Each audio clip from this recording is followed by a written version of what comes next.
तो यार हमारे इस चैप्टर का नाम है जॉर्ज पंचम की नाक। इस स्टोरी के राइटर हैं कमलेश्वर, जिनका जन्म 1932 में मैनपुरी उत्तर प्रदेश में हुआ था। हमारी इस कहानी में उस समय के सरकार की मानसिकता को दिखाया गया है, मतलब यार उस समय के सरकार की सोच को दिखाया गया है। सालों तक यार हम जिन अंग्रेज़ों के गुलाम रहे, उनके जाने के बाद भी हमारी डिपेंडेंट होने की मानसिकता बनी हुई है। रानी एलिजाबेथ का भारत आने की खबर पे सारे सरकार के और अधिकारी लोग अपना काम छोड़कर उनके आने की तैयारी और उनके स्वागत में लग जाते हैं। जॉर्ज पंचम को लेकर सरकार और सरकारी तंत्र की चिंता उनकी गुलामी की मानसिकता को दिखाती है। अब हम इस स्टोरी की समरी को स्टार्ट करते हैं।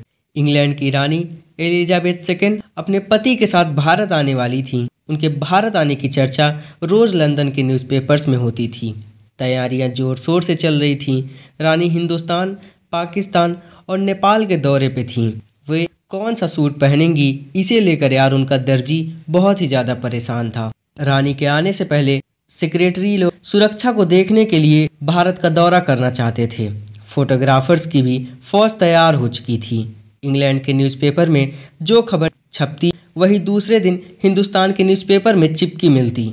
मतलब यार लंदन के पेपर में जो भी खबर छपती वही खबर को हमारे हिंदुस्तान के पेपरों में छाप दिया जाता कि रानी ने एक हल्के रंग का सूट बनवाया है, जिसका रेशमी कपड़ा हिंदुस्तान से ही मंगवाया गया है, जिसको लाने का और पूरा खर्चा उसका 400 पाउंड पड़ा है। रानी के नौकरों, बावर्चियों और अंगरक्षकों मतलब यार बॉडीगार्ड की जीवनियाँ मतलब कि जीवन परिचय न्यूज़पेपर में भी छपने लगे। यहाँ तक कि शाही कुत्तों की तस्वीर भी न्यूज़पेपर में छपने लगी। ऐसे ही यार शंख इंग्लैंड में बज रहा था और गूंज हिंदुस्तान में सुनाई दे रही थी। राजधानी में शोर मचा हुआ था। धीरे धीरे दिल्ली की हालात बदल रही थी। रोडें कब पुरानी से नई हो गई, इसका पता ही नहीं चला। इंडिया गेट के सामने स्थित जॉर्ज पंचम की नाक अचानक से गायब हो गई। पहरेदार पहरादारी करते रह गए और जॉर्ज पंचम की नाक चोरी भी हो गई। रानी आए और जॉर्ज पंचम की नाक न हो, ये कैसे हो सकता है? सभी के मन में चिंता बहुत ही ज़्यादा बढ़ गई थी। सब लोग इस बात से चिंतित थे, अगर ये नाक नहीं है तो हमारी नाक भी नहीं रह जाएगी। मतलब यार उनकी बहुत ज़्यादा बेइज्जती होगी। इसका ये मतलब नहीं है कि उनकी भी नाक कट जाएगी। देर तक मीटिंग चलती है और मीटिंग में जो निर्णय हुआ उसके अनुसार एक मूर्तिकार को दिल्ली में हाजिर होने का हुक्म दिया जाता है। मूर्तिकार जब आता है वो सबके उतरे हुए चेहरे देखता है। सबके उतरे चेहरे देखकर यार उसकी आंखों में आंसू आ जाते हैं। तभी एक आवाज़ आती है, मूर्तिकार जॉर्ज पंचम की नाक लगानी है। मूर्तिकार जवाब देता है, हाँ नाक तो लग जाएगी, पर आप लोग को मुझे बताना होगा ये पत्थर को कहाँ से लाया गया था। ये सुनकर यार सब एक दूसरे को देखना शुरू कर देते हैं। क्लर्क को बुलाया जाता है और उसे काम दिया जाता है कि पुरानी फाइल्स में से देखकर पता लगाओ कि इस पत्थर को कहाँ से लाया गया है। पर यार क्लर्क कुछ भी पता लगाने में असमर्थ हो जाता है। मतलब वो कुछ भी पता करने में यार फेल हो जाता है। फिर मीटिंग बुलाई जाती है और एक कमेटी बनाया जाता है और सारी जिम्मेदारियों को उन पर डाल दिया जाता है। मूर्तिकार को बुलाया जाता है। वो सभी से कहता है, आप लोग परेशान ना हो, मैं हिंदुस्तान के कोने कोने में सभी पहाड़ पे जाऊंगा और पत्थर खोज कर लाऊंगा। ये बात सुनकर कमेटी के लोग बहुत खुश हो जाते हैं। तभी सेनापति यार मतलब कमेटी का जो हेड होता है वो बोलता है, ऐसी क्या चीज़ है यार जो हमारे हिंदुस्तान में नहीं मिलती, हमें ज़रूरत है सिर्फ खोजने की। मूर्तिकार पत्थर की खोज में निकल जाता है। कुछ दिन बाद जब वो लौट कर आता है वो बहुत ही ज़्यादा उदास था। उसे वैसा पत्थर कहीं भी नहीं मिला। वो सबसे कहता है, हिंदुस्तान का कोना कोना ढूंढ लिया लेकिन ऐसा पत्थर मुझे कहीं भी नहीं मिला। शायद यह एक विदेशी पत्थर है। सभापति ये सुनकर गुस्से में आ जाते हैं और बोलते हैं, लानत है तुम पे और तुम्हारी अकल पे। जब हिंदुस्तान में बाल डांस देखने को मिल जाता है तो ये पत्थर क्यों नहीं मिल सकता। जब मूर्तिकार को सभापति से डांट पड़ती है तब वो एक सलाह देने की बात करता है।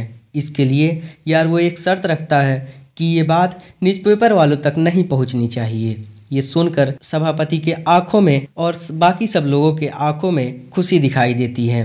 वो चपरासी से बोलकर सारे दरवाजे और खिड़कियों को बंद करवा देते हैं। मूर्तिकार सलाह देता है, देश में अपने नेताओं की मूर्तियां भी हैं। यदि आप लोग की इजाज़त हो और आप सब लोग ठीक समझें तो मेरा मतलब है कि जिस भी नेता की नाक इस मूर्ति पर ठीक बैठे उसे उतार लाया जाए और जॉर्ज पंचम की मूर्ति पे लगा दिया जाए। तो यार सभापति और सारे लोग उसकी बात को ध्यान से सुनते हैं। उन्होंने सोचा समझा और धीरे से मूर्तिकार से कहा, लेकिन बहुत होशियारी से ये काम करना। मूर्तिकार देश के दौरे पे निकल जाता है। एक के बाद एक सारे प्रदेशों में ढूंढता शुरू कर देता है। एक के बाद एक दूसरी मूर्तियों का नाप लेता है। वो दिल्ली से बम्बई पहुंच जाता है। दादा भाई, गोखले, तिलक, शिवाजी सबकी नाक का नाप लेता है। फिर वहाँ से गुजरात की ओर बढ़ चलता है, जहाँ पे गांधी जी, पटेल, महादेव देसाई की मूर्तियों को भी परखता है और फिर बंगाल की ओर चल देता है। वहाँ पे रविन्द्रनाथ टैगोर, सुभाष चंद्र बोस और राजा राम मोहन की नाक को भी नाप लेता है। फिर वहाँ से बिहार होते हुए उत्तर प्रदेश आ जाता है। आज़ाद, बिस्मिल, नेहरू, मालवीय की मूर्तियों के पास भी गया और घबराहट में मद्रास, मैसूर, केरला का दौरा करके पंजाब पहुंचता है। लाला लाजपत राय और भगत सिंह की मूर्तियों के पास भी जाता है। अंत में थक हार कर यार वो दिल्ली पहुंचता है और मुश्किलों को कमेटी से बताता है। देश के सभी मूर्तियों को देख आया पर सभी की नाक का नाप लिया, पर जॉर्ज पंचम की नाक सभी की नाकों से छोटी निकली। मूर्तिकार की बातों को सुनकर सारे अधिकारी परेशान हो जाते हैं।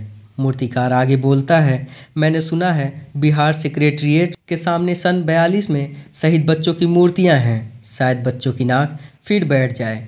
ये सोचकर मैं वहां पहुंचा, पर उन बच्चों की नाक भी मूर्ति में कहीं बड़ी बैठती है। मूर्तिकार भी हार मानने वालों में से नहीं था। राजधानी में सारी तैयारियां चल रही थी। सिर्फ नाक न होने के कारण बड़े बड़े अधिकारियों में खलबली मची हुई थी। इधर मूर्तिकार सबके सामने एक और शर्त रखता है। कमरे के दरवाजे और खिड़कियों को फिर एक बार बंद कर दिया जाता है। मूर्तिकार नई योजना बनाता है और सबके सामने पेश करता है। नाक लगाना अगर बहुत ही ज़्यादा ज़रूरी है तो मेरी राय है 40 करोड़ जनता में से कोई एक जिंदा नाक लगा दो। मूर्तिकार की योजना सुनकर चारों तरफ सन्नाटा छा जाता है। सब परेशान हो जाते हैं। तो मूर्तिकार बोलता है, आप सब परेशान ना हो, ये काम मुझ पे छोड़ दिया जाए। नाक को चुन कर लाना मेरा काम है, मुझे बस इजाज़त चाहिए। सब लोग मूर्तिकार को अनुमति दे देते हैं। न्यूज़पेपर में बस इतना छपता है कि समस्या का हल हो गया है और जॉर्ज पंचम की नाक लग रही है। मूर्ति के आसपास की तालाबों को सुखा दिया जाता है और साफ भी कर दिया जाता है और उसमें ताज़ा पानी डाल दिया जाता है। रानी के आने का दिन नज़दीक आता जा रहा था। मूर्तिकार खुद अपने बताए हल से परेशान था। उसने नाक लाने के लिए कुछ मदद कमेटी से मांगी। उसे मदद दी गई यह कहते हुए कि हालत कोई भी हो तुम्हें नाक लगाना जरूरी है। वो दिन आ गया और नाक लग गई थी। न्यूज़पेपर में छपा, जॉर्ज पंचम की जिंदा नाक लगाई गई है। मतलब यार ऐसी नाक लगी है जो प्रतीत नहीं होती है कि वो पत्थर की है। जिस दिन जॉर्ज पंचम की नाक लगी उस दिन देश में किसी भी उद्घाटन की खबर नहीं थी। किसी ने कोई फीता नहीं काटा था, कोई सार्वजनिक सभा नहीं हुई थी, ना ही कहीं किसी का अभिनंदन हुआ था। किसी हवाई अड्डे या रेलवे स्टेशन पर स्वागत का ना ही कोई समारोह हो रहा था। अखबार में किसी का कोई चित्र नहीं छपा। सारे अखबार खाली थे। पता नहीं ऐसा क्यों। तो यार इसी के साथ इस चैप्टर की समरी ख़त्म होती है। मुझे उम्मीद है यार तुम सबको इस चैप्टर की समरी पसंद आई होगी। तो यार मिलते हैं तुम सबसे अगले वीडियो में। तब तक के लिए पढ़ाई करो। Tata, bye bye.